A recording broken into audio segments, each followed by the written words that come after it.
This is the sushi demo.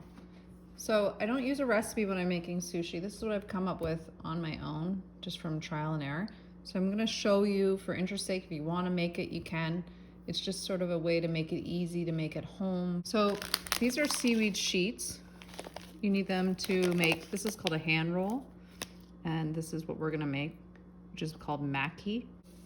For the sushi, we use something called sushi rice seasoning. I buy it pre-made, but it's about $5 a bottle. You can also make it yourself. You can do that by using rice vinegar, lemon juice, white sugar, and salt.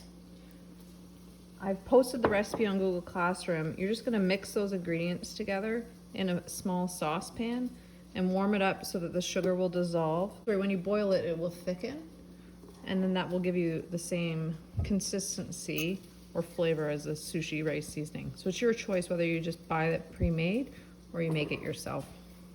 You're gonna make sticky rice.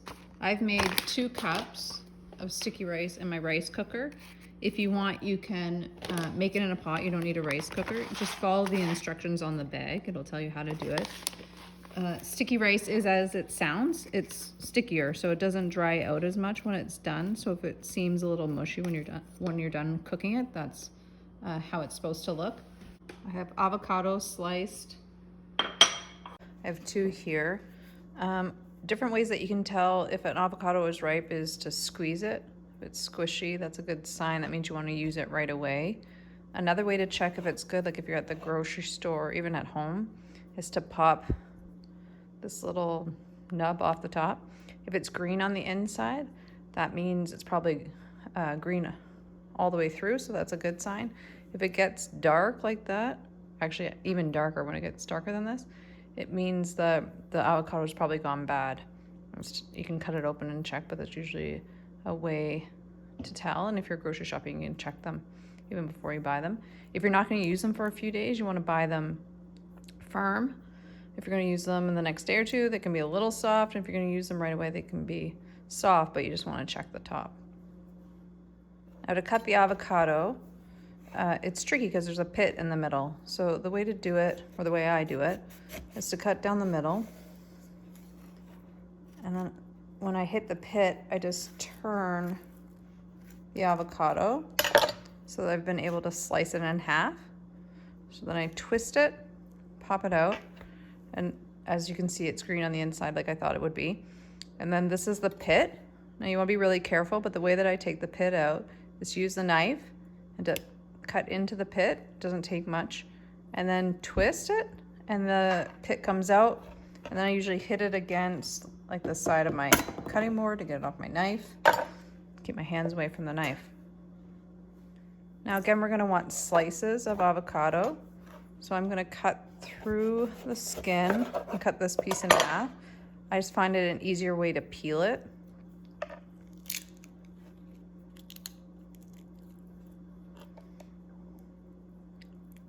Another way you could do it is to use a spoon to scoop it out. I find that helpful when you're doing like guacamole or mashing up your avocado, but when I want slices, I kind of prefer to do it this way. This little bit is not good. You don't want to use that when it's dark, so I'm going to cut that out. And then I'm going to slice this. This avocado is pretty soft. It could be firmer, and it would be okay to use. If it's super firm, it's not really that tasty, so you don't want to use it when it's really hard. Now these slices are pretty good. This one's a little thick, so I would cut that in half to make almost matchstick pieces.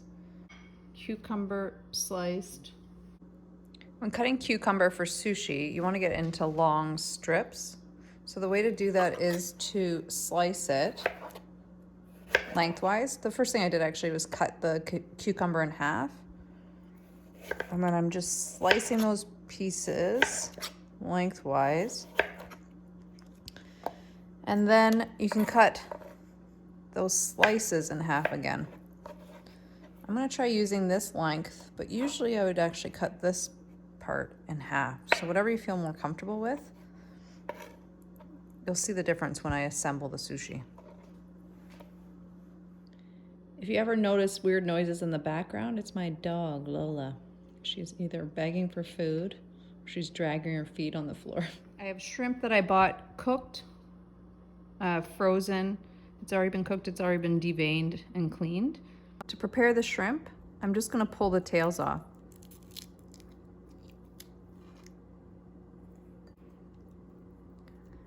Lots of times when you get sushi, the tails are on still, some of the pieces, but that just makes it awkward to eat. So I'm gonna pull it off first. We're not gonna use any raw fish. I've got a piece of salmon here that I've cooked through. To use raw fish, you need to get sushi grade raw fish, so it has to be really, really fresh. So I just don't feel comfortable doing that myself at home. And it's hard to find in Aurelia. Before using the salmon in the sushi, I'm just gonna flake it with a fork. This is sriracha mayo that you're gonna use as a dipping sauce if you'd like. It adds a little heat, or you can put it inside your sushi as well. I'll show you how to make this. This is the mayonnaise I have at home, so I'm gonna use that. And this is sriracha. And it's exactly like it sounds. It's just those two ingredients mixed together, or my version of it is. So I do it by taste or like by preference. So you're gonna add mayonnaise to a little bowl. And depending on how hot you want your sriracha mayo, you're gonna add sriracha to it. I like things spicy. Now the darker the sriracha mayo, the hotter it'll be. And then wasabi is used for a topping. It's very spicy. I also use ginger, which is sliced. I just don't have any here today. You can always buy that too. Soy sauce is also used for dipping your sushi into. A lot of these ingredients are expensive, so if you want to keep it simple and just use the seaweed sheets, the sticky rice, and cucumbers, you can, and then you can just use soy sauce to dip it in. The technique that's used for making sushi is what makes it unique. This is called a bamboo mat. It's for rolling the sushi. I use this with saran wrap on top. You can also use different things and make do. I don't expect people to have these. You can use a dishcloth, again with saran wrap on top, and then you'll be able to roll the sushi with that. It helps if it's something a little firmer. So this is a mat I have for the barbecue. It's just, sometimes you can get liners like this for your baking sheets instead of using parchment all the time. So if you have anything like this that might work, that can be helpful, but you can do it just with the dishcloth and saran wrap. You're gonna mix in the sushi rice seasoning with the rice. It makes it have a little more flavor and also helps with the stickiness. You want the rice to stick together. That's what holds the sushi in place. I'm using about a 1/4 cup. I've cooked it. It's still a little warm, but it's not hot. I've let it cool. We're gonna start making a cucumber roll. I have my bamboo mat. I put saran wrap on top of it. This is the sushi sheet or the seaweed sheet. I'm gonna take my sticky rice and I'm gonna spread it on this sheet.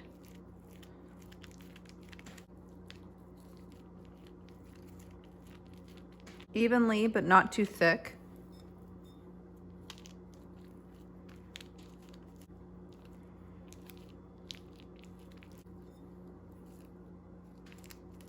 Until it covers the majority of the seaweed sheet. You want to leave a strip along the top without any rice on it. Place the cucumber in a strip near the bottom of the seaweed sheet. And then we're going to roll the sushi. To do that, you take the bamboo mat and the seaweed sheet and you roll it over so the seaweed is covering the cucumber. We're gonna tuck in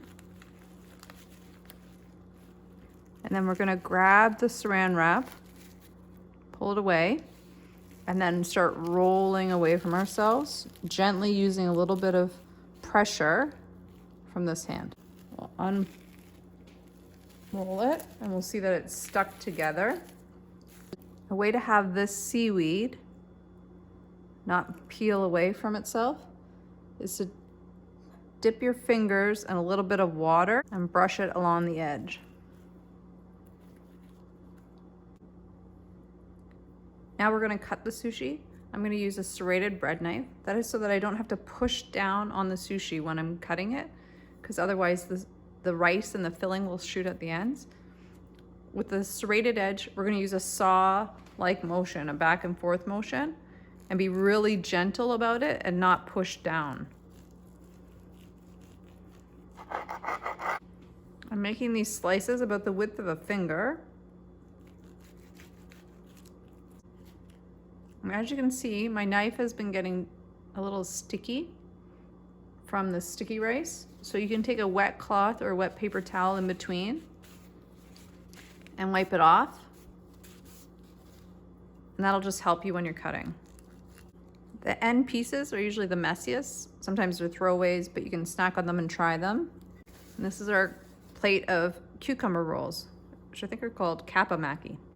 You can eat these with the wasabi, with the sriracha mayo, or with soy sauce. Or if you have the sliced ginger, you can have it with that too, or on their own. I'm gonna make the next roll using the dish towel. I've already put saran wrap on the dish towel. I have the sticky rice on most of the seaweed, but I've left that strip. I'm gonna take my fingers and wet that edge before I roll it this time.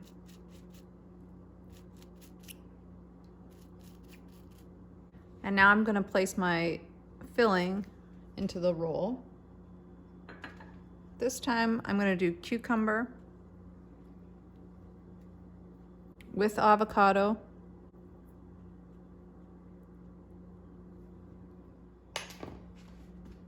and salmon. I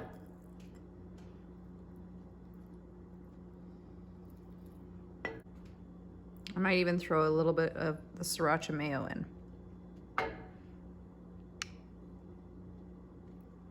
Now you do have to be careful about overfilling the roll, so that might be a possibility here. Now I'm gonna roll it. So I'm gonna take the dish towel, I'm gonna fold over the seaweed so the edge is covering all my filling. I'm gonna tuck it back, then I'm gonna pull that saran wrap and dish towel out of the little tuck-in. I'm gonna pull away from myself as I press down and roll away. And when I unroll my dish towel, I should have a roll like this. And as you can see, the seaweed's stuck together at the seam. Now I'm gonna cut it, and again, I've wiped off my knife, and I don't want to apply a lot of pressure or else the filling will shoot out. So I'm just going back and forth until I get to the bottom, and I might give it a little bit of pressure just to get through the seaweed. You're trying to make them bite size.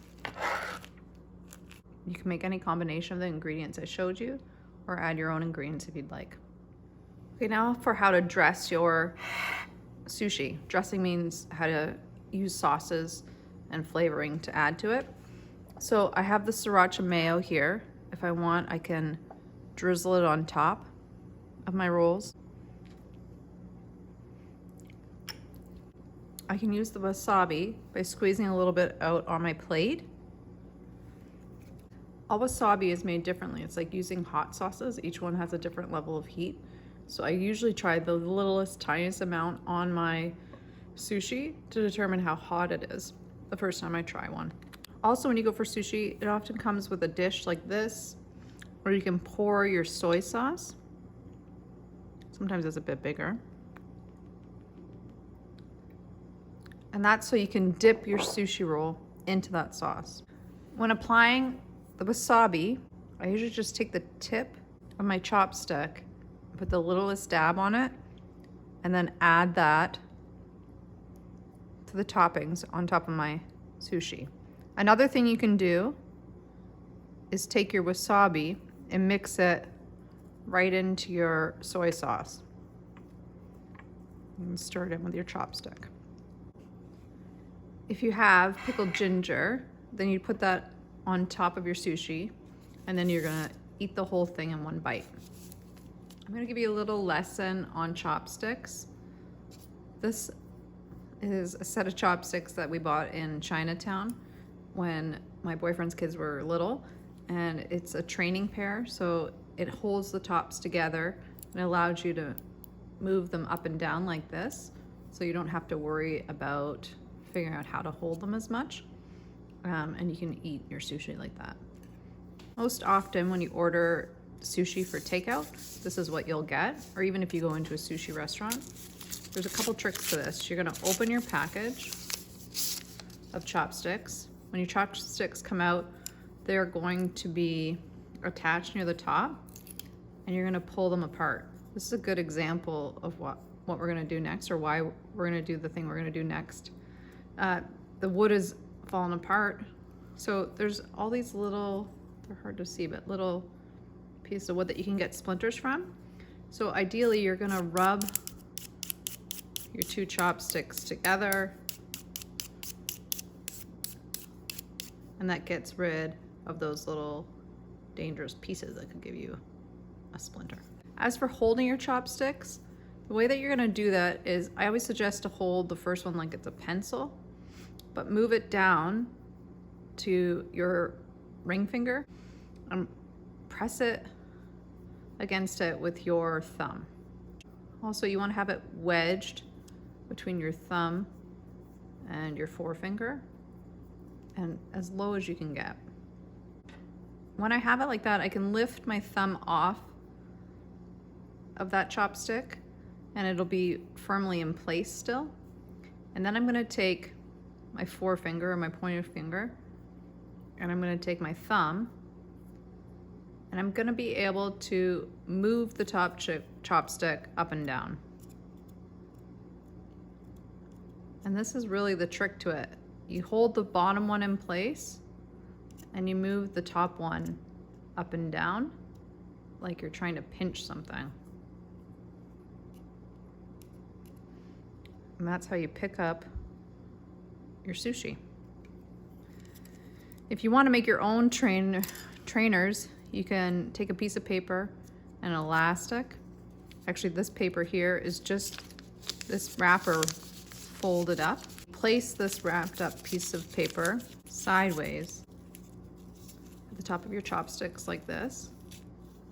And you can put the elastic on to give it that bit of play, so you're able to pinch. Now, I'm sure there's other videos online about how to use chopsticks, so that was my version of it. But you can go online and figure it out for yourself, or if you want, you can just pick your sushi up like this. Enjoy.